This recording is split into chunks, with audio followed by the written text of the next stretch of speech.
Turkey Shri Shri Mata कालीर मंदिरे उपनीत হয়েছে মায়ের বিশেষ পূজা উপলক্ষে पंचदिवसीय भागवती कथा यज्ञेर आज के पंचम दिवस। कथा विश्राम होले परे सेई पुण्य लग्ने माয়ের पूजार्चना आदि हबेन। भक्तवृंद बोलছেন पिबतम भागवतम रसोमालयम मुहुर्हु रसिका भुवि भावुका। এই ভাগবত কথা কার অন্তরে গিয়ে প্রভাব বিস্তার করে? সবার অন্তরেই প্রভাব বিস্তার করে, তাতে সন্দেহ নেই। কিন্তু বিশেষভাবে কাদের হৃদয়ে গিয়ে নাড়া দেয়? বলছেন মুহুর্হু রসিকা ভুবি ভাবুকা। যারা রসিক জন, যারা ভাবুক, কৃষ্ণ রসে রসিক, যিনি ভাব জগতে বিচরণ করেন, সেই রসিক জন এবং ভাবুক জনার হৃদয়ে ভগবানের এই দিব্য বাংময়ী কথা, শ্রীমতী ভাগবতী কথা, তাদেরকে ভক্তি সাগরে, প্রেম সাগরে অবগাহন করায়। আমরা প্রসঙ্গক্রমে শুনেছি যে এই শ্রীমদ্ ভাগবতটা কি না, বলছেন এটাও একটা পূর্ণ মহাকুম্ভ। তীর্থরাজ প্রয়াগে যেভাবে 144 বছর পর সঙ্গমস্থলিতে গঙ্গা যমুনা সরস্বতীর সেই সঙ্গমস্থলিতে কোটি কোটি ভক্তগণ গিয়ে অবগাহন করছেন, স্নান করছেন পুণ্য হওয়ার নিমিত্তে, পাপ থেকে পরিত্রাণের আশায়, সেই রকম মহাপুণ্য কুম্ভ হচ্ছে শ্রীমদ্ ভাগবত।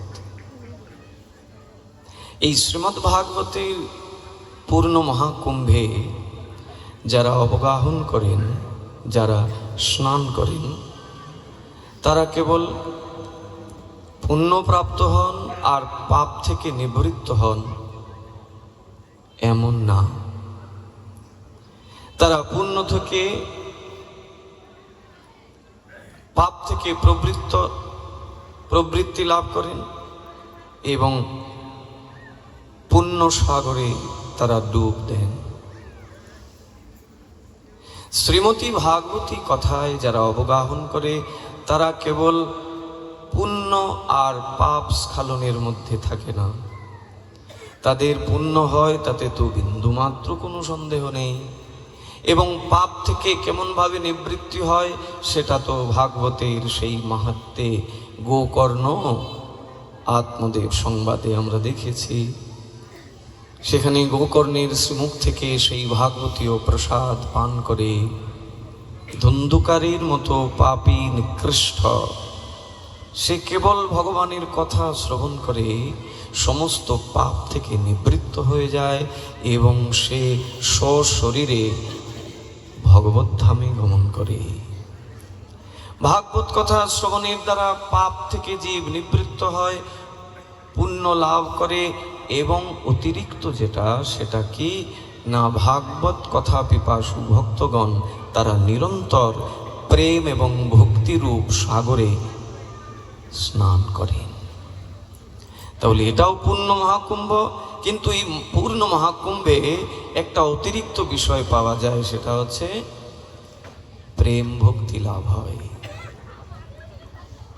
আমাদের এই জগতে আসার পেছনে মূল কারণ হচ্ছে আমরা যেন এই জগৎ থেকে কিছু সংগ্রহ করে নিয়ে যেতে পারি। তা সংগ্রহ করে যেটা নিয়ে যাব সেটা কি বস্তু? ভক্তি রেবৈণং নয়তি, ভক্তি রেবৈণং দর্শয়তি, ভক্তি বশো পুরুষঃ। আমরা এই জগৎ থেকে যেটা নিতে এসেছি, ভগবান এই মাইক জগতে আমাদেরকে যে পাঠিয়েছেন, এই জগৎ থেকে একটা বিষয় সংগ্রহ করে নেওয়া যেতে পারে, আর এটা সকলের ভাগ্যেও হয় না। এটা কাদের ভাগ্যে হয় না? যারা রসিক, যারা ভাবুক, যারা ভাগবতের সঙ্গ করেন, তারাই কেবলমাত্র ভক্তি সঞ্চয় করতে পারেন এবং ভক্তিটাকে নিয়ে পরপারে যেতে পারেন। আজকে অনেক সাধু সজ্জনদের এখানে আগমন হয়েছে, যদ্যপি সামনাটা একদমটাই ভরা, কিন্তু অনেক সাধুরা আসছেন, আসবেনও। তাদেরকে একটু জায়গাও করে দিতে হবে ভক্তবৃন্দ। সাধুগণ যখন কোনো মহতী অনুষ্ঠানে আসেন, তখন ওই মহতী অনুষ্ঠানটা সত্যিকার অর্থে পূত ও পাবন, পবিত্র হয়ে যায়। কারণ সাধু এমন একটা আসন লাগে দাদা, একটা আসন লাগে। একটু আমরা সবাই মিলে সাধুদেরকে জায়গা করে দিতে হবে। সাধু এই অর্থে আমরা সবাই সাধু, তাতে সন্দেহ নেই, কিন্তু তারপরেও ভগবান তো মর্যাদাকে খুব বেশি প্রাধান্য দেন। যার যে মর্যাদা, তাকে সেই মর্যাদা দিতে হবে। সেই মর্যাদা যদি হানি হয়, তাহলে মহাপ্রভুর মনে বড্ড কষ্ট হয়। মহাপ্রভু বলেন যে আমি সব সইতে পারি, কিন্তু আমি মর্যাদা উল্লঙ্ঘন সইতে না পারি। তাই সাধুর মর্যাদা সাধুকে দিতে হবে। শুধু সাধু বলে কথা নয়, এই জগতে যাদের কাছ থেকে আমরা কৃপা পাওয়ার আশা রাখি, যারাই আমাদেরকে কৃপা করতে সামর্থ্য রাখেন, তারা সবাই আমাদের পূজনীয়, তারা সবাই আমাদের পূজনীয়। যেমন মায়ের পূজা হবে এখানে, মায়ের এই বিশেষ তিথিতে মায়ের এই আরাধ্য দেবতা, মা যার আরাধনা করেন, সেই প্রভুর কথা আমরা শ্রবণ করছি। তাহলে মায়ের তো মর্যাদা আছে, মায়েরকেও তো শ্রদ্ধার আসনে রাখতে হবে। তাই যার যা শ্রদ্ধা, যার যে মর্যাদা, সেটাকে দিতে হবে। দেখুন কত সাধুরা আসছেন, এই যশোর থেকে বাবা এসেছে, কত দূর থেকে। আমার এই বাবা এসছে রাজুর থেকে, আরো কত কত সাধুরা। বাবা সামনে চলে আসেন।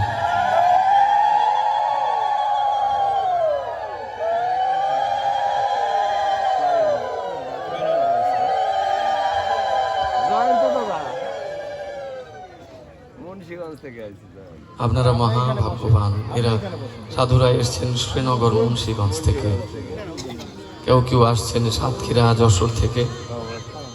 এই যে সাধুগণ কোনো অনুষ্ঠানে যখন আসেন, তখন অনুষ্ঠানটা সার্বিকভাবে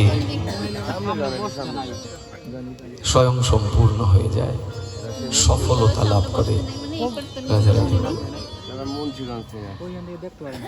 আমাদের আসনটা একটু জায়গার কম, তো নইলে সাধুদেরকে এখানেই বসানো যেত। যাই হোক, সাধুগণ কৃপা করে আমাদেরকে, আমাদের অপরাধ নেবেন না। আমরা উচ্চ আসনে বসেছি আর আপনাদেরকে নিচে বসিয়ে রেখেছি। তবে সাধুরা সব সময় ক্ষমা সুন্দর দৃষ্টি দিয়ে জগৎকে দেখেন, এটা তাদের একটা বিশেষ গুণ। সাধুদের ক্ষমা দৃষ্টিটাই হচ্ছে সাধুর চরিত্রের সবচেয়ে মহান গুণ। সাধুরা সব সময় জগৎজীবকে ক্ষমাই করে রাখেন। যদ্যপি আমরা অনেকে সাধুচরণে অনেক ত্রুটি করে ফেলি, সাধুকে সমানভাবে মর্যাদা দিতে পারি না, সাধুকে সেইভাবে শ্রদ্ধা করতে পারি না। তদুপরি সাধুরা তারা এগুলোকে উপেক্ষা করেন। তারা জগতের জীবকে কৃপা করবার নিমিত্তেই আসেন। আপনারা মহাভাগ্যবান, ভাগ্যবতী। আজকে এত সব সাধুরা এখানে সমবেত হয়েছেন। আর আপনারা তো ভাগ্যবানই বটে। ভাগ্যবান না হলে কি ভাগবত কথা শ্রবণ করার সৌভাগ্য হয়?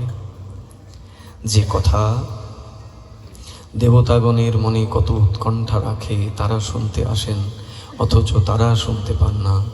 সেই কথা যদি আমরা শ্রবণ করতে পারি তাহলে এটা কম ভাগ্যের কথা। তাই ভক্তবৃন্দ, কি শুনছিলাম আমরা? বলছিলেন মুহু মুহু রসিকা ভুবি ভাবুকা। ভাগবতী কথা কার হৃদয়ে গিয়ে নাড়া দেয়? যদ্যপি সকলের হৃদয়ে নাড়া দেয়, তদুপরি বিশেষভাবে কার হৃদয়ে নাড়া দেয়? বলছেন রসিকা ভুবি ভাবুকা। যারা রসিক, যারা ভাবুক, তাদের হৃদয়ে নাড়া দেয়। কেমন ভাবে নাড়া দেয় জানেন? তাদের হৃদয়কে এমন ভাবে নাড়া দেয় যে তারা এই প্রাকৃত জগতের মধ্যে থেকেও তারা মুহূর্তের মধ্যে অপ্রাকৃত জগতে গিয়ে ডুব দিয়ে আসেন। তাই সর্বোপরি সর্বাগ্রে সমস্ত সাধু সজ্জনগণ যারা কৃপা করে এই মহাভাগবতী পূর্ণ কুম্ভে এসেছেন আমাদের সকলকে কৃপা করবার জন্য, তাদের সকলের চরণে অসংখ্য কোটি ধন্যবাদ প্রণাম করি। মাদৃশ এই অধম যদি কোনোভাবে আপনাদেরকে অবজ্ঞা করি, অমর্যাদা করি, নিজ গুণে ক্ষমা করবেন। প্রণাম জানাই মদীয় গুরুপাদ পদ্ম শ্রীবৃন্দাবনস্থ ভক্তি কুসুম গৌড়ীয় মঠ শ্রীধর গৌড়ীয় গুরুকুলের আচার্যপাদ ওম বিষ্ণুপাদ অষ্টোত্তর শত শ্রী শ্রীল ভক্তি কিঙ্কর শ্রীধর গোস্বামী গুরু মহারাজের চরণ কমলে তিনি জয়যুক্ত হন, তার কৃপা আশীর্বাদ শিরে ধারণ করত।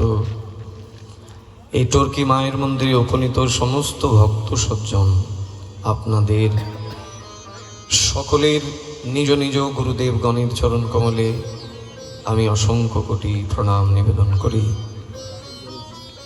সবাই আমাদের প্রতি বিশেষভাবে কৃপা বর্ষণ করুন। আমরা এই পঞ্চদিবসীয় ভাগবতী কথা যজ্ঞের পঞ্চম দিনে, বিশ্রামের দিনে, আমরা যেন ভক্তির কথাকে শ্রবণ করতে পারি এবং ভক্তির কথাকে শ্রবণ করে ভক্তি রাজ্যে প্রবেশ করতে পারি। কেবল শ্রবণ করাটাই মূল বিষয় না, শ্রবণ যেভাবে করতে হবে আবার সেই শ্রবণীয় বিষয়টা নিজের জীবনে আচরণে আনতে হবে। এটা যদি না হয় তাহলে বৃথা। শ্রবণাক্ষ ভক্তিতে আমরা অবগাহন করব, শ্রবণরূপী সাগরে আমরা স্নান করব, স্নান করে সেখান থেকে ভক্তিটাকে গ্রহণ করব আর সেই ভক্তিটা নিজের জীবনে পালন করব। কারণ এই জগৎ থেকে কিচ্ছু নিয়ে যাওয়া যাবে না, কেবল ভক্তিটাকে নিয়ে যাব। আর এই ভক্তির দ্বারা কি হয় না, এই একটা বস্তুই আছে যার দ্বারা ভগবানকে কি করা যায় জানেন? ভক্তি বশ পুরুষঃ। সেই পুরুষ মানে সেই ভগবানকে বশীভূত করে রাখা যায়। এই জগতে বশীকরণ করার জন্য আমরা কত জায়গায় যাই না? মায়ের ভক্তদের কাছে যাই, ভোলানাথ বাবার ভক্তদের কাছে যাই, সাধুদের কাছে যাই, পীরের কাছে যাই, জগতের জীবকে বশ করার জন্য। আমাদের স্বার্থ যেখানে হানি হয়, যেখানে স্বার্থের সম্পর্ক আছে, সেই জায়গাটাকে বশীকরণ করবার জন্যে, তারে আমার দিকে আনবার জন্যে আমরা বহু প্রযত্ন করি। কিন্তু ভগবানকেও তো বশ করার জন্য প্রযত্ন করা উচিত। যে ভগবান আমাকে এই জগতে আনলেন, যে ভগবানের কাছে যাওয়ার জন্যে আমি এই জগতে এসেছি, সেই ভগবানকেও তো বশ করা উচিত। তা সেই ভগবানকে কেমন করে বশ করবেন? এই জগতে কি কোনো কিছু আছে ভগবানকে বশ করা যায়? এই জাগতিক কোনো প্রতিপত্তি, ধন, কোনো কিছু আছে এই প্রাকৃত জগতে যার দিয়ে ভগবানকে বশ করা যায়? এই জগতের প্রাকৃত কোনো বস্তুর দ্বারা ভগবান বশীভূত হন না। আবার ওই ভগবানকে জীব বশীভূত করে রেখে দিতে পারে যদি একটা বস্তুকে সে জীবনে ধারণ করে, সেটা হলো ভক্তির বৈনং নয়তে ভক্তির বৈনং দর্শয়তে ভক্তি বশো ভক্তি বশো পুরুষঃ। সেই ভগবানকে বশ করা যায় একটা ভক্তির দ্বারা। ভাগবতী কথা শ্রবণের মুখ্য উদ্দেশ্য হচ্ছে কৃষ্ণচরণে প্রেম ভক্তি লাভ করা। আমরা কি বলছি যে পূর্ণ কুম্ভে স্নান হচ্ছে সেই প্রয়াগরাজে, সেখানে কোটি কোটি লোক স্নান করছেন, ভক্তদের ঢল, সেখানে কত লোক পদপৃষ্ঠ হয়ে মারা যাচ্ছেন পর্যন্ত। কিন্তু সেই পূর্ণ কুম্ভে স্নান করে কি প্রাপ্ত হচ্ছে না? পুণ্য লাভ করছি, অধিক পুণ্য, অধিক থেকে অধিকতর পুণ্য লাভ করছি, এবং জন্ম জন্মান্তরের পাপ সব দূরীভূত হয়েছে, পরিষ্কার হয়ে যাচ্ছে। কিন্তু এই ভাগবতীর পূর্ণ কুম্ভে যারা আমরা স্নান করছি, তারা শুধু পাপ স্খলন হচ্ছে, পূর্ণ লাভ হচ্ছে তা নহে, তারা প্রেম ভক্তি লাভ করছেন কৃষ্ণচরণে। রাধে রাধে। তাই তো ভগবান বলছেন শ্রুয়তাং শ্রুয়তাং নিত্যং, নিত্য প্রতিদিন শুনতে হবে। কি কথা না ভগবানের কথা, কেন শুনতে হবে? শুনিতে শুনিতে সেহ, শুনতে শুনতে শুনতে শুনতে একদিন তার প্রতি ভালোবাসা হয়ে যাবে। না শুনে ভগবানের প্রতি ভালোবাসা হবে অসম্ভব। ভগবানের সঙ্গ করলেই হয় না, সঙ্গ করলেও হয় না। আর তার কথা না শুনে তার প্রতি ভালোবাসা হয়ে যাবে। ব্রজ গোপীগণ বলছেন, আমরা যেখানেই থাকি প্রভু তোমার প্রসঙ্গে যেন থাকি, আমরা যেন তোমার প্রসঙ্গ ছাড়া না হই। তোমার প্রসঙ্গ ছাড়া হই না যেন,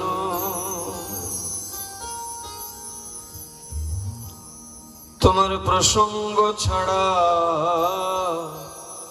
হই না যেন। বলি প্রসঙ্গ হারা হলে প্রভু তোমায় হারা হব মোরা। প্রসঙ্গ ছাড়া যদি হয়ে যায় তাহলে তুমিও তো আমাদেরকে ছেড়ে চলে যাবে। ভগবান থাকেন কোথায়? মদ্ভক্তেষু অভিদশ্যতি ভক্তিময়ী পরাং কৃত্বা মামিবশ্যত্ত অসংশয়ঃ। মদ্ভক্তেষু অভিদশ্যতি ভক্তিময়ী পরাং কৃত্বা মামিবশ্যত্ত অসংশয়ঃ।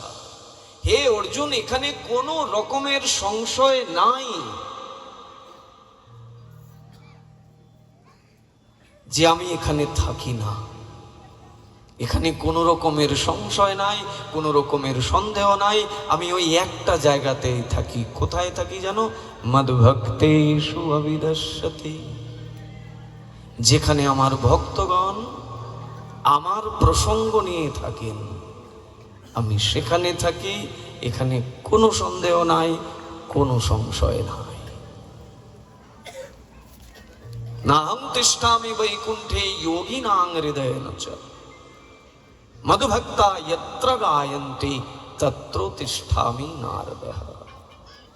আমার থাকার জায়গাই হচ্ছে আমার ভক্তগণ যেখানে আমার প্রসঙ্গ আলোচনা করেন।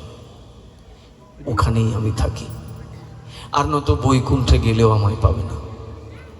আমাদের মতো সাধারণ মানুষ ভগবান যদি এখানে এসে দাঁড়িয়ে যান, আমরা তাকে চিনতে পারবো? কখনোই না। আর যদি চিনিও তাকে, তারপরেও কি তাকে সেবা করতে পারবো? সেবা করার সেই মনোবৃত্তি কি আসবে আমার মনে? আসবে না, আসে না।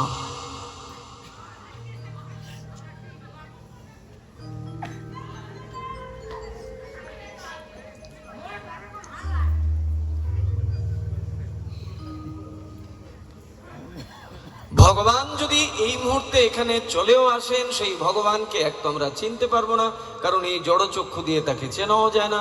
আর যদিও বা চিনেও ফেলি, তাও তার কি সেবা করতে পারবো? সেই সেবা বুদ্ধি কি আমার মধ্যে আসবে? আসে না। সেখানে শুক্রাচার্যের উপাখ্যানে আমরা দেখতে পাই, বলি মহারাজের সেই যজ্ঞশালাতে স্বয়ং গুরুদেব বসে আছেন। স্বয়ং গুরুদেবকে আসনে বসিয়েছেন এবং শিষ্য বলি মহারাজ তিনি ভগবানের অনুগ্রহ লাভ করবার জন্যে যজ্ঞের আয়োজন করেছেন, দান যজ্ঞ। সেখানে দানটাও যে করছেন গুরু আনুগত্যে। গুরুদেবকে স্পর্শ করে প্রসাদ করছেন এবং সেই প্রসাদটা দিচ্ছেন কাদেরকে? না, যারা তার কাছে এসেছেন দান নেবার উদ্দেশ্যে। সেখানে গুরুদেবকে জিজ্ঞাসা করছেন যে গুরুদেব, আমার কাছে দান প্রার্থী, আপনি আদেশ করুন, আমি তাকে দান দিয়ে কৃতার্থ হই। কারণ দানের দ্বারা ভগবান প্রসন্ন হন। আর সেই দান যদি সরাসরি সাধুর সেবায় লাগে, সরাসরি যদি সাধুর চরণে যায়, যে কোনো দান, সেই দান বৃথায় যায় না। একটা সাধারণ মানুষকে যদি আপনি একদিন একবেলা পেট ভরে খাওয়ান, সেই দানও নষ্ট হবে না, সেই দানের দ্বারাও পুণ্য অর্জন হবে। আর এই রকমের পুণ্য সঞ্চয় হতে হতে হতে হতে যখন পাহাড় সমান হবে, সেই পাহাড় সমান পুণ্যের দ্বারা স্বীকৃতি লাভ হবে।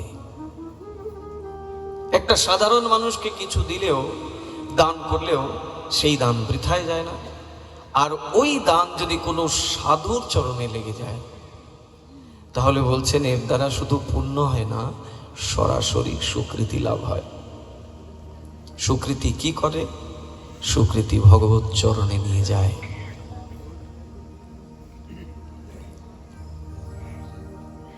প্রহ্লাদের বংশোদ্ভূত বলি মহারাজ, সেই বলি মহারাজ দান যজ্ঞের আয়োজন করেছেন। তার রাজকোষে যা আছে তিনি দান দিচ্ছেন। উদ্দেশ্য ভগবানের প্রতিবিধান, ভগবান যেন প্রসন্ন হন। কারণ ভগবানের প্রসন্নতার উপরেই তো নির্ভর করে কৃপা। কৃপা চাইলেই কি পাওয়া যায় নাকি? কে কৃপা চায় না ভগবানের কাছে বলুন তো? সকালে ঘুম থেকে উঠে যদি বা একটা ভক্তি দেয়, দিয়েই তার লম্বা চড়া চাওয়া পাওয়া ভগবানের কাছে ব্যক্ত করে। আপনারা হয়তো নাও চাইতে পারেন, আপনারা তো ভক্ত, আর আমরা তো বাইরে থেকে সেজে ভক্ত হয়েছে। এই জন্য ঘুম থেকে উঠে ঠাকুরের দরজা উন্মোচন করে ঠাকুরকে লম্বা চড়া কিছু দিয়ে দিই, আমার এইটা লাগবে সেইটা লাগবে, দুনিয়ার কামনা বাসনা। যদ্যপি এইরকম কামনা বাসনা থাকাটাও অহৈতুকী না। কামনা বাসনাটাও যদি ভগবত চরণে থাকে তাকে পাওয়ার জন্যে, তাহলে এই কামনা বাসনা যথাযথ কামনা বাসনা। অসুর কুলোদ্ভূত সেই প্রহ্লাদের বংশজাত বলি মহারাজ তিনি জানেন যে দানের দ্বারা প্রভু সন্তুষ্ট হন, তাই তিনি দান যজ্ঞ খুলে বসে আছেন। সেখানে অনেক অনেক সাধু মহাত্মারা আসছেন, যারা যা কিছু চাইছেন তাদেরকে তাই তাই দেয়া হচ্ছে। বাপি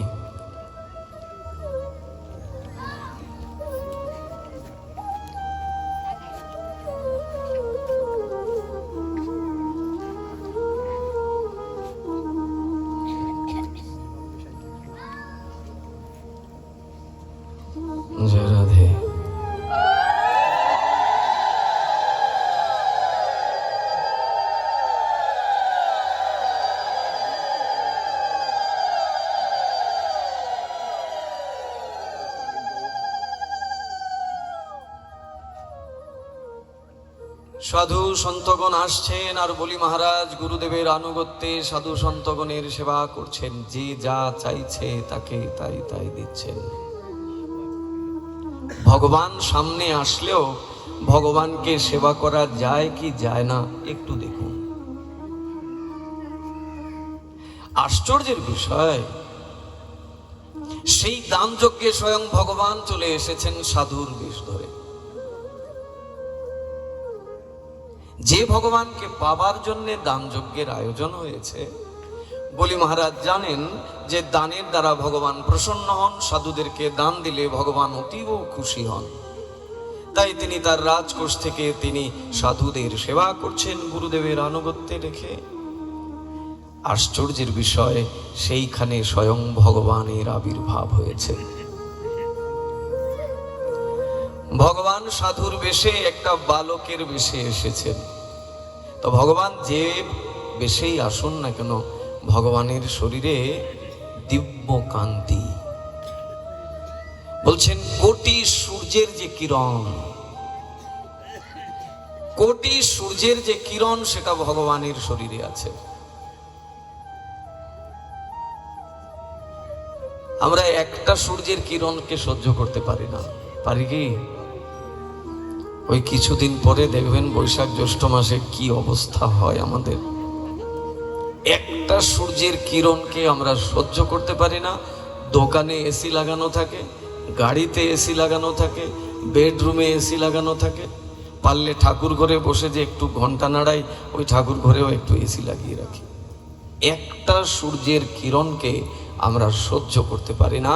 আর বলছেন কৃষ্ণের শরীরে কোটি সূর্যের কিরণ বিদ্যমান।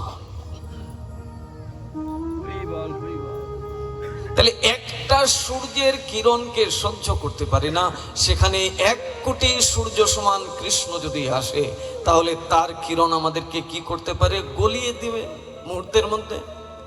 1 কোটি সূর্যের কিরণ যার শরীরে বিদ্যমান, তিনি যদি এই মুহূর্তে আমার কাছে আসেন, তখন আমার অবস্থা কি হবে? যেখানে আমরা একটা সূর্যের কিরণকে সহ্য করতে পারি না, বলছেন কৃষ্ণের শরীরে যদ্যপি কোটি সূর্যের কিরণ আছে বটে, কিন্তু সেই কোটি সূর্যের কিরণের মধ্যে কোনো প্রখরতা নাই, কোনো তাপ নাই, কোনো প্রখরতা নাই। আছে কি? বলছেন নির্মলতা। কোটি সূর্যের কিরণ তো আছে কৃষ্ণের শরীরে বটে, কিন্তু এটা কি নির্মল, স্নিগ্ধ, শান্ত, প্রখরতা নাই। তাই তো তিনি যে রূপেই আসেন না কেন, সেই রূপেই জগৎ জীবকে আকৃষ্ট করেন, ভক্তদেরকে আকৃষ্ট করেন। আজকে সেই ভগবান এক সাধুর সাজে এসেছেন বলির সেই দান যজ্ঞে। তার শরীর থেকে এক দিব্য কান্তি প্রকাশিত হচ্ছে। বলির দৃষ্টি গেল সেই ভগবানের দিকে। এখন আর বলি তার আসনে বসে থাকতে পারলেন না। এতক্ষণ আসনে বসেছেন, গুরুদেবকে উঁচু আসনে বসিয়েছেন, নিচে আছেন তিনি, থেকে এখান থেকে দান করছেন। এখন ওই বালক রূপী সেই ব্রাহ্মণ মানে ভগবান যখন বালকের বেশে এসেছেন, সেই রূপ তাকে এমন ভাবে আকৃষ্ট করলো, তিনি তার নিজের আসন ছেড়ে চলে গেলেন বালকের কাছে, গিয়ে বলছেন, কৃপা করে এসেছেন, বলুন আমি কি দিয়ে আপনাকে সন্তুষ্ট করব। বলছেন, তুমি কি মনে করো আমি তোমার কাছে কিছু চাইতে এসেছি?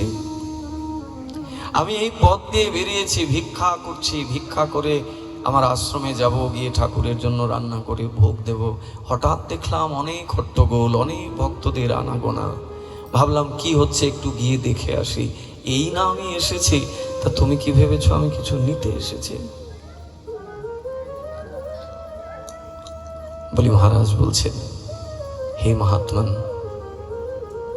আপনি কৃপা করে এসেছেন আমাকে কৃপা করবার জন্যে, কিন্তু আমি যে রিক্ত হস্তে কাউকে বিদায় দিতে পারি না, কিছু তো নিতেই হবে। যদ্যপি সেই বালক রূপী ভগবান বললেন আমার কিচ্ছু লাগবে না, আর তুমি যদি আমায় কিছু দাও তুমি কি আমার অভাব মেটাতে পারবে? জগৎ জীবকে কোনো বস্তু দিয়ে কি কেউ কোনো দিন অভাব মেটাতে পেরেছে? কেউ অভাব মেটাতে পারে না। অতএব তোমার কাছ থেকে সেই ঠুনকো বিষয় নিয়ে কি লাভ হবে? আমার অভাব তো মিটবে না, অতএব আমার কিচ্ছু লাগবে না।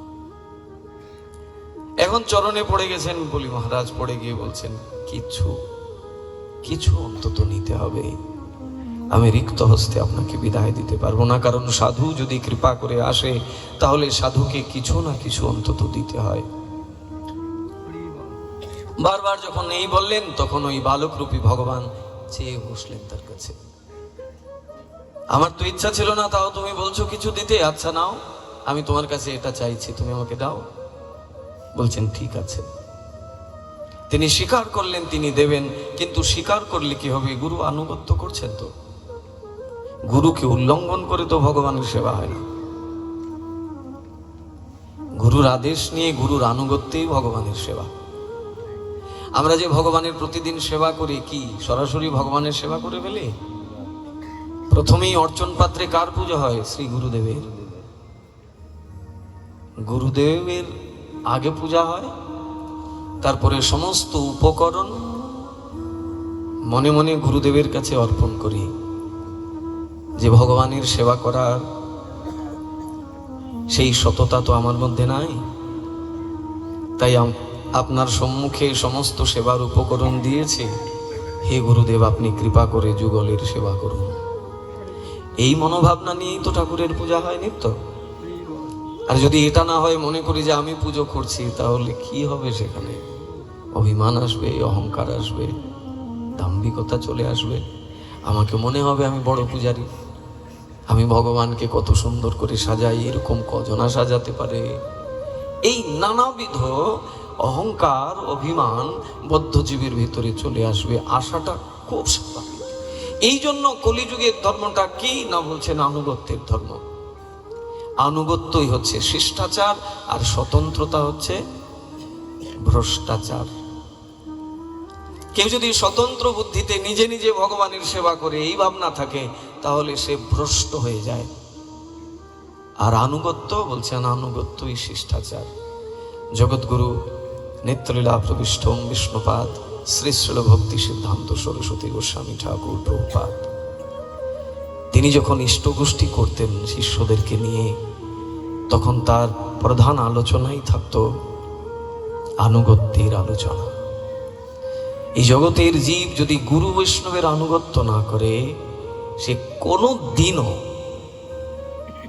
এক মুহূর্তের জন্যও তার সেবা ভগবানের চরণে পৌঁছাবে না। মনে হবে সে ভগবানের সেবা করছে বটে, কিন্তু সেটা যদি গুরু বৈষ্ণবের আনুগত্যে না হয়, তাহলে সেটা ভগবান স্বীকার করেন না। এই জন্য তো গুরুকরণের এত মহিমা। কিন্তু তাই বলে সেই গুরুও তো সেই রকম গুরু হতে হবে না, যার তার কাছে নিলেও তো হবে না। আজকে দেখুন, গুরু তো বসে আছেন, শিষ্যের মস্তক উপরই গুরুদেব বসে আছেন, আর শিষ্য যা কিছু সেবা করছে গুরুর আদেশ নিয়ে করছে। এখন ওই বালক রূপী ভগবানকে বলছে, প্রভু তুমি আমার কাছে যা চাইছো আমি তোমায় দিচ্ছি, বলে এসেছেন গুরুদেবের কাছে, গুরুদেব কৃপা করুন। এই সাধু মহাত্মা এসেছেন, তিনি আমার কাছে চেয়েছেন ত্রিপাদ ভূমি, আমি তাকে ত্রিপাদ ভূমি দিতে চাই, আপনি আমায় আদেশ করুন। গুরুদেব কি বললেন? বললেন, খবরদার বলি, তুই ওই বালককে কিচ্ছু দিতে পারবি না। এখন গুরু যদি অধিকার না দেয়, তাহলে কেমন করে হবে সেখানে? যদ্যপি তিনি কথা দিয়েছেন সেই ব্রাহ্মণকে, সেই বামন দেবতাকে, যে প্রভু আপনি যা চাইবেন আমি আপনাকে তাই দেব, কিন্তু এসেছেন এবার গুরুর কাছে আদেশ নিতে। গুরু একটাই আদেশ করলেন, এরে কিচ্ছু দেওয়া যাবে না। গুরুদেব কি কারণ? বলে, তোমার কাছে যেটা সামান্য বালক মনে হচ্ছে, সে কোনো সামান্য বালক নহে। তার পরিচয় জানো তুমি? তিনি বৈকুণ্ঠের অধীশ্বর স্বয়ং ভগবান বিষ্ণু বালকের রূপ ধরে এসেছেন তোমার সব কিছু হরণ করবেন বলে। গুরুদেব আদেশ দিলেন না এবং তার যে পরিচয় সেটাও তিনি জেনে ফেললেন। ধ্যানে বসে বুঝতে পারলেন আমার শিষ্যের কাছে যে বামন রূপে এসেছে, বালক রূপে এসেছে, সে কোনো সামান্য বালক নয়, সে সাক্ষাৎ ভগবান। আর ওই ভগবানকে পাওয়ার জন্যই তার শিষ্য বলি এই দান যজ্ঞের আয়োজন করেছেন, অথচ তার গুরুদেব নিষেধ করছে তাকে কিছু দেয়া যাবে না। পারবেন গুরুর এই আদেশকে উল্লঙ্ঘন করতে? বলি ঠিকই পেরেছিল।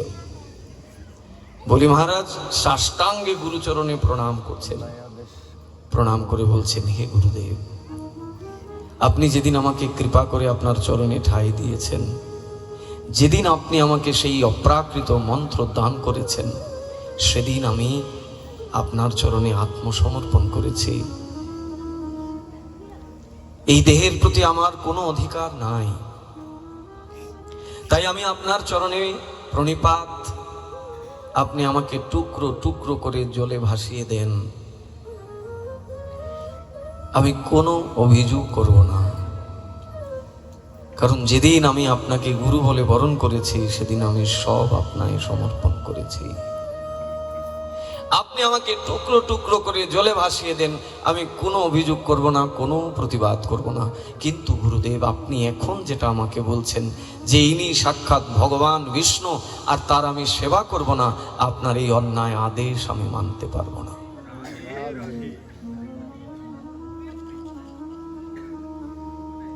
কেমন শিষ্য! ওই যে আমরা বলছিলাম যে ভগবান যদি এখানে চলেও আসেন, এক তো আমরা ভগবানকে চিনতেও পারবো না, আর যদি ভগবানকে কোনোভাবে চিনেও ফেলি তাও সেবা করবার ইচ্ছা প্রবৃত্তি আসবে না। যদি গুরুদেবের না আসে তাহলে আমাদের কেমন করে আসতে পারে? শুক্রাচার্য তো গুরুর আসনে বসেছেন, বলি তার শিষ্য, গুরুদেব তাকে নিষেধ করছেন ভগবানের সেবা না করতে।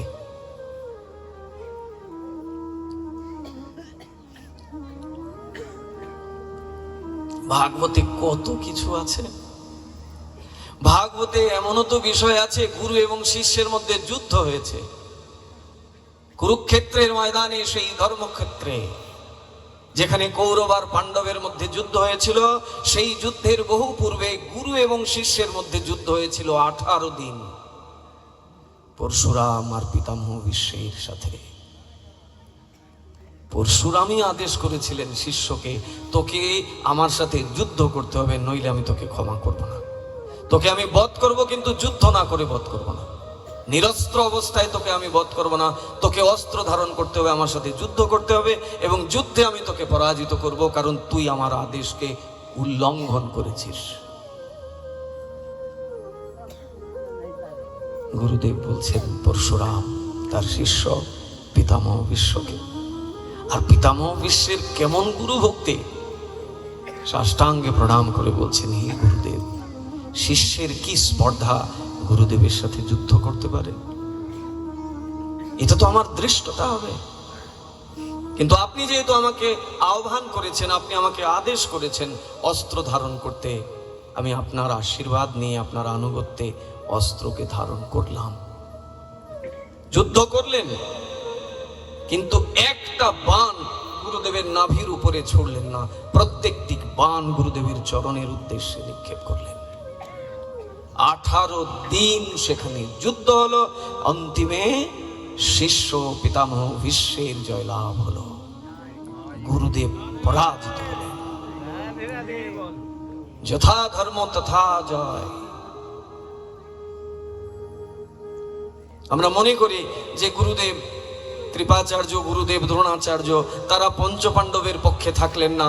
থাকলেন কেন? তারা সেই অসৎ দুর্যোধন আর দুঃশাসনের পক্ষে, কৌরবের পক্ষে। গুরুদেব তো ধর্মের পক্ষে থাকার কথা ছিল। গুরুদেব কি তাহলে অর্জুনের পক্ষে ছিলেন না? গুরুদেব কি দ্রোণাচার্যের পক্ষে ছিলেন? নিজেরাই বিচার করুন তো কার পক্ষে ছিলেন গুরুদেব। দুর্যোধন যখন গুরুদেব দ্রোণাচার্যের কাছে যুদ্ধের প্রারম্ভে গেছে আশীর্বাদ চাইতে, তখন গিয়ে কি বলেছে? হে গুরুদেব, আশীর্বাদ করুন, যুদ্ধে যেন বিজয় লাভ হয়।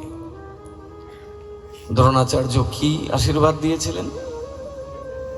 বললেন, দুর্যোধন, যথা ধর্ম তথা জয়। ধর্ম যেদিকে থাকবে সেদিকেই জয় হবে।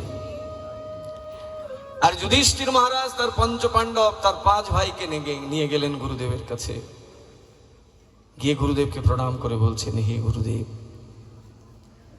যুদ্ধে প্রবৃত্ত হয়েছি, বিজয়শ্রী আমাদের মাথায় আসবে এই আশা করি না, তবে আপনি আমাদের আশীর্বাদ করুন। ও কিন্তু বিজয় পাওয়ার জন্যই গেছিল, দুর্যোধন আর দুঃশাসন।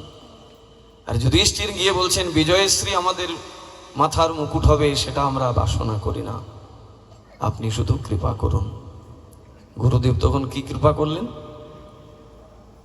বিজয়ী ভব বৎস, বিজয়ী ভব। সরাসরি বিজয়ীর আশীর্বাদ দিয়ে দিলেন। আর যার পক্ষে তারা থেকে যুদ্ধ করেছিলেন সেই দুর্যোধন আর দুঃশাসনকে বললেন, যথা ধর্ম তথা জয়। ধর্ম যেদিকে সেদিকে জয় হবে। আর যুধিষ্ঠিরকে বললেন, বিজয়ী ভব বৎস। তাহলে দেহটা যদিও বা ছিল দুর্যোধন আর দুঃশাসনের পক্ষে, কিন্তু হৃদয় থেকে আশীর্বাদটা ছিল পঞ্চ পাণ্ডবের দিকে। সেখানে যুদ্ধ হলো গুরু এবং শিষ্যের মধ্যে 18 দিন। শিষ্য গুরুদেবের কথাকে উল্লঙ্ঘন করেছিলেন। কেন উল্লঙ্ঘন করেছিলেন? না, শিষ্য প্রতিজ্ঞাবদ্ধ, তিনি কাউকে বিবাহ করবেন না, তিনি আকুমার ব্রহ্মচারী থাকবেন। গঙ্গা পুত্র বিশ্বদেব সাক্ষী রেখেছেন, প্রতিজ্ঞা করেছেন, পৃথিবীর সকল নারী আমার জননী। আর ওই জায়গায় গুরুদেব তাকে আদেশ করছেন তার শিষ্যাকে বিবাহ করবার জন্যে। যাও, আমি তোমাকে আদেশ করছি, অম্বার সাথে তোমাকে বিবাহ করতে হবে। পিতামহ বিশ্ব বলছেন, হে গুরুদেব, আমি ধর্মের কাছে প্রতিজ্ঞাবদ্ধ। আমার প্রথম গুরু মাতা পিতা, সেই মাতা পিতার কাছে আমি প্রতিজ্ঞাবদ্ধ। আমি গঙ্গার কাছে প্রতিজ্ঞাবদ্ধ, আমি কখনো সংসারে প্রবেশ করব না। অতএব আপনার এই অন্যায় আদেশ আমি মানব না। গুরুদেব শেষ পর্যন্ত তাকে যুদ্ধের ময়দানে নিয়ে গেলেন। 18 দিন যুদ্ধ হলো সেখানে, কিন্তু যুদ্ধে পরাজয় হলো পরশুরামের। জয়লাভ করলেন পিতামহ বিশ্ব, কারণ ধর্ম ছিল পিতামহ বিশ্বের দিকে। তিনি যদি গুরুদেব হন আর ধর্ম যদি তার পক্ষে না থাকে, তাহলে তার পরাজয় হবে নিশ্চিত। গুরুদেব তো ছিলেন দুর্যোধন দুঃশাসনের দিকে। এত বড় শক্তি থাকা সত্ত্বেও দুর্যোধন দুঃশাসনের পরাজয় হলো, কারণ তারা ছিলেন অধর্মের দিকে দাঁড়িয়ে। আজকে বলি মহারাজও গুরুদেবের সাথে আদেশকে উল্লঙ্ঘন করছেন।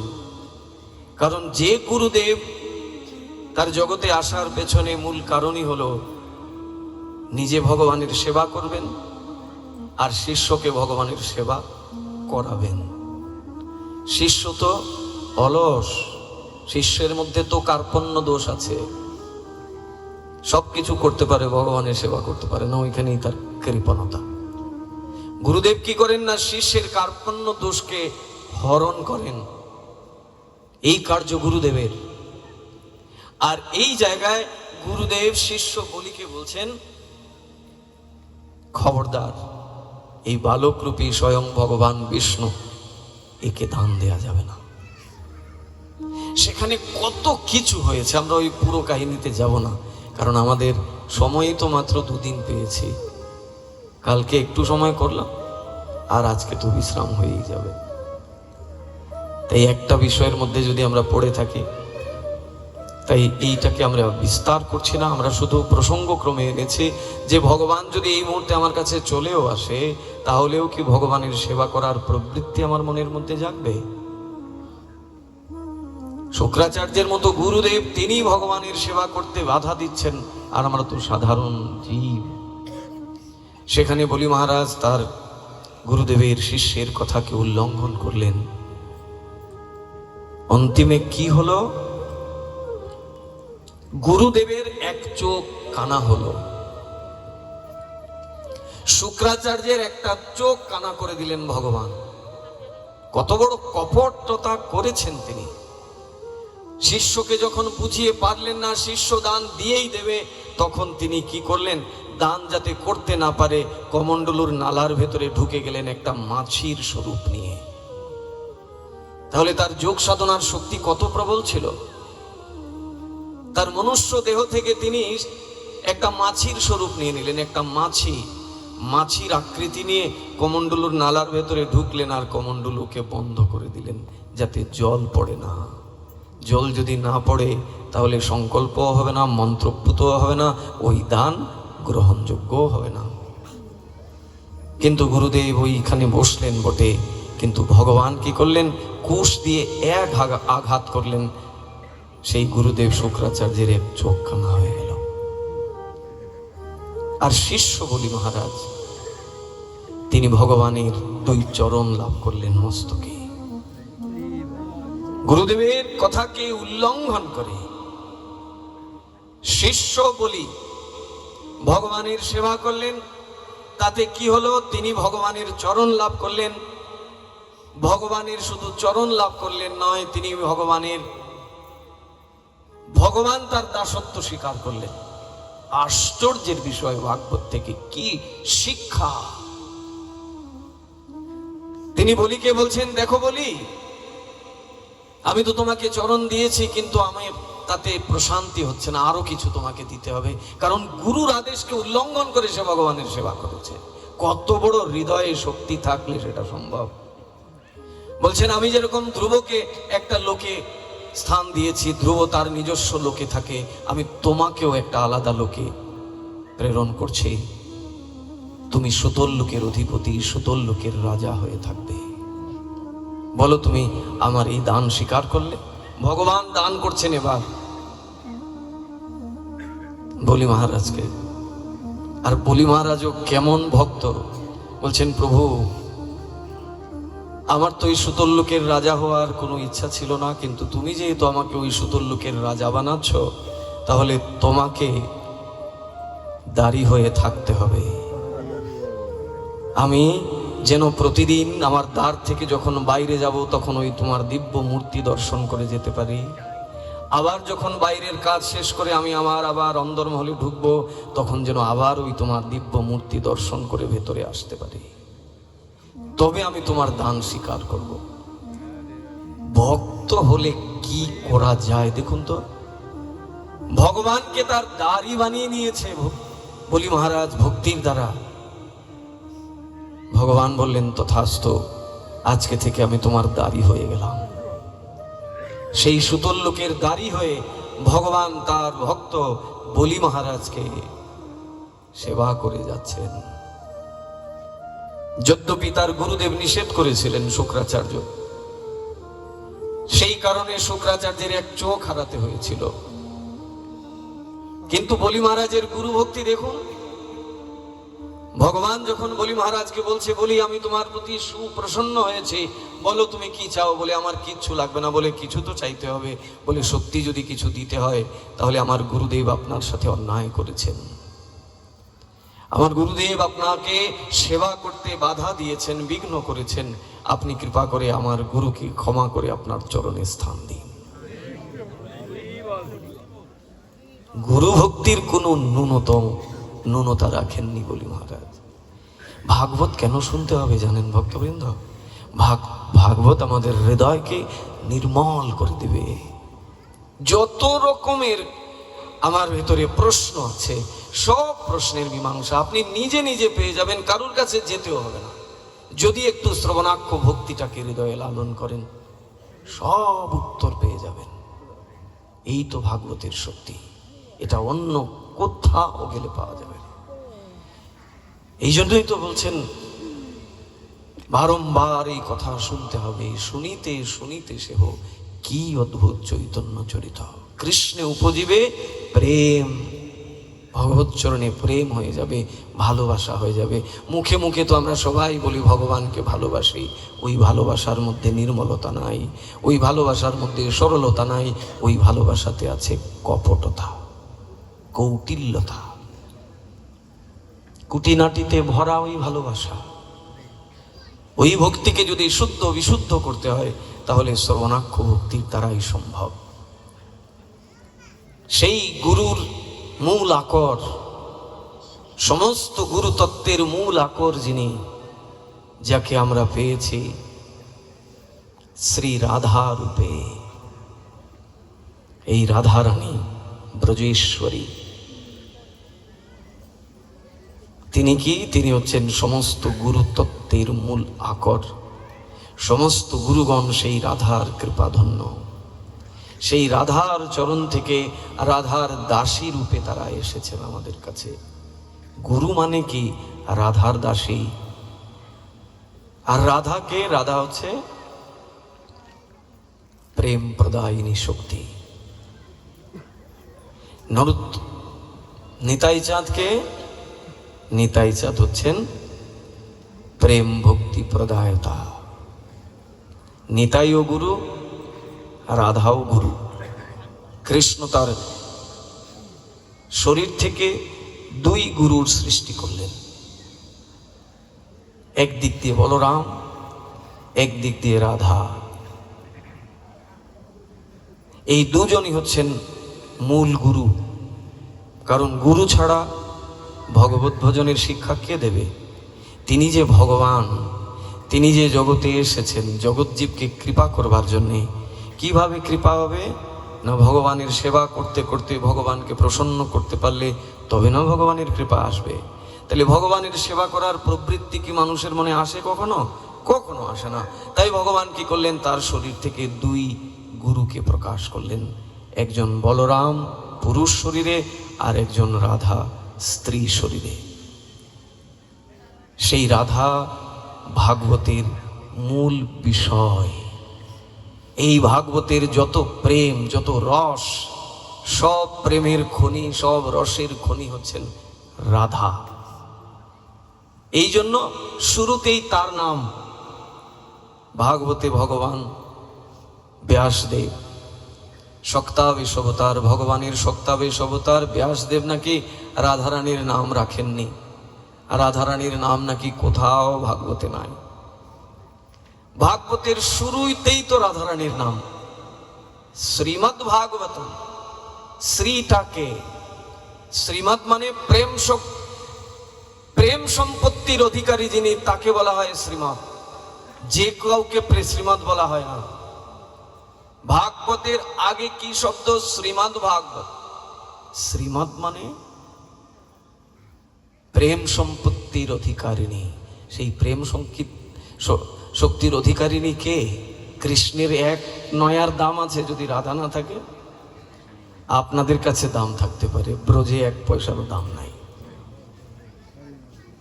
ওই একা বাসুদেবের সেবা আমরা করতে পারি, কিন্তু বৃন্দাবনে বাসুদেবের সেবা একা হয় না।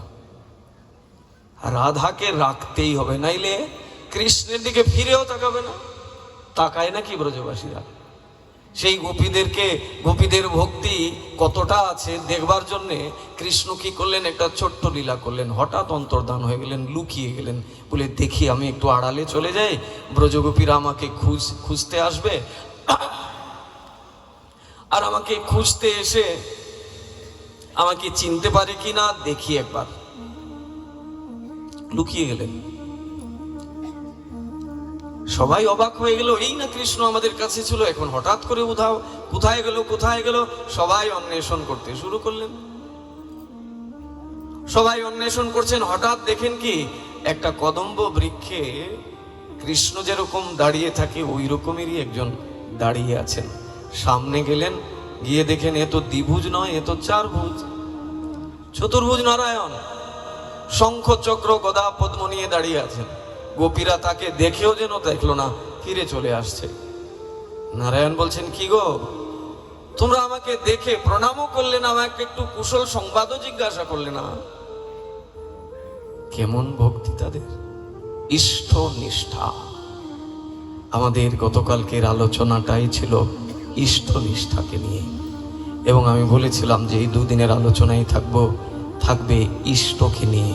আমাদের আরাধ্য দেবতা কে হবেন, আর সেই আরাধ্য দেবতার প্রতি নিষ্ঠা আমাদের কেমন হবে। দেখুন ব্রজগোপীদের ইষ্ট নিষ্ঠা। নারায়ণ এই কথা বলছেন, তোমরা আমাকে একটু কুশল সংবাদও জিজ্ঞাসা করলে না। আমি বৈকুণ্ঠ থেকে এসেছি এই বৃন্দাবনে। বলেন আমরা আরেকজনকে খুঁজছি। বলে কাকে খুঁজছো? বলে আমাদের প্রাণনাথকে খুঁজছি। পাত্তাই দিলেন না নারায়ণকে। নারায়ণের মনে মনে ইস, আমি 2 হাত থেকে 4 হাত হলাম, ভাবলাম আমাকে একটু বেশি বেশি করে আমাকে শ্রদ্ধা করবে, ভক্তি করবে, আমাকে পাত্তাই দিল না। গোপীরা খুঁজতে খুঁজতে এদিক ওদিক যাচ্ছেন, আর রাধারানীও তো খুঁজতে বেরিয়েছেন কৃষ্ণকে। হঠাৎ এসে দেখেন শঙ্খ চক্র গদা পদ্ম নিয়ে নারায়ণ দাঁড়িয়ে আছেন। সব শক্তি সব জায়গায় লাগাতে গেলেও রাধার কাছে কৃষ্ণের কোনো ঐশ্বর্য স্থান পায় না। 4 ভুজ নিয়েছিলেন বটে, যেই রাধার সম্মুখের দিকে আসছেন আপনা আপনি তার 2 হাত ভেতরে ঢুকে গেল, দ্বিভুজ শ্যাম সুন্দর হয়ে গেলেন। চতুর্ভুজ রূপ নিয়েছিলেন, কিন্তু কতক্ষণ? যতক্ষণ রাধা আসেনি, ওই গোপীরা এসেছে, দেখেছে তারা চতুর্ভুজ রূপী নারায়ণ, পাত্তাও দেয়নি। কিন্তু রাধা যখন কাছে এসেছেন, রাধাকে বলতে হয়নি যে প্রভু তোমার 4 হাত কেন নিয়েছো, 2 হাতে আসো। আপনা আপনি 2 হাত সংকুচিত হয়ে গেছে, আর বাঁশুরি নিয়েছেন। ইনি হচ্ছেন রাধা।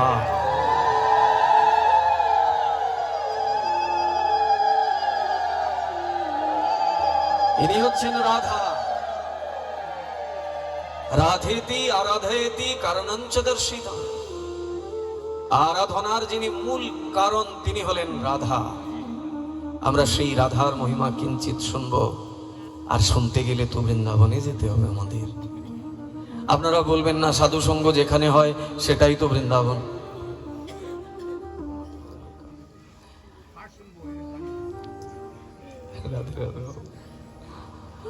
আপনারা বলবেন আমরা তো বৃন্দাবনেই বসে আছি। অবশ্যই বৃন্দাবনে বসে আছি আমরা, কিন্তু তারপরেও আমরা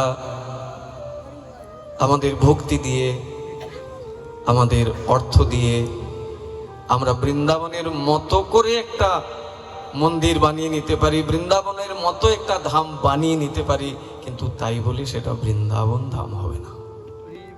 বৃন্দাবন তো বৃন্দাবনই, যেখানে সাক্ষাৎ ভগবান সেই গোলক থেকে সকলকে নিয়ে এসেছিলেন।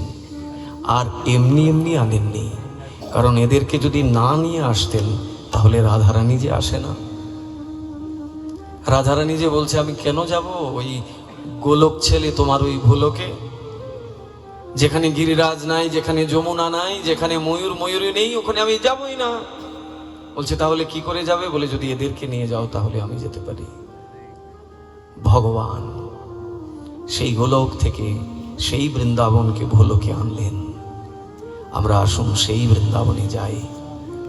আর এখনই যাওয়া যাবে, এই মুহূর্তে যাওয়া যাবে, গাড়ি ঘোড়াও লাগবে না, এখানে বসে বসেই যাওয়া যাবে। কিভাবে যাব জানেন? মনে মনে যাব। মনের মধ্যে সেই বৃন্দাবনকে ভাবুন, দেখুন বৃন্দাবনে চলে যেতে পারবো। আর নয়তো বৃন্দাবনে গেলেও সেখানে বৃন্দাবনে যাওয়া হবে না। সেখানে গিয়েও যদি আপনার গ্রামের বাড়ির কথা মনে হয়, আপনার দেশের বাড়ির কথা মনে হয়, তাহলে ওই বৃন্দাবনে গিয়েও ঢন্ঢনা ঢন্ঢন কিছুই লাভ হলো না। আবার এইখানে বসেও বৃন্দাবনের কৃপা হয়ে যাবে। আসুন আমরা রাধারানীর কথা শুনবো তো, তাই রাধারানীর চরণে একটু পুষ্পাঞ্জলি প্রদান করব। আর আপনারা, কালকে আমি বলেছিলাম যে আজকে আমাদের সব কিছুই থাকবে, কথাও থাকবে, গানও থাকবে, নৃত্যও থাকবে। আর এই নৃত্যের চরম আস্বাদন করানোর জন্য বাবা এসেছেন যশোর থেকে।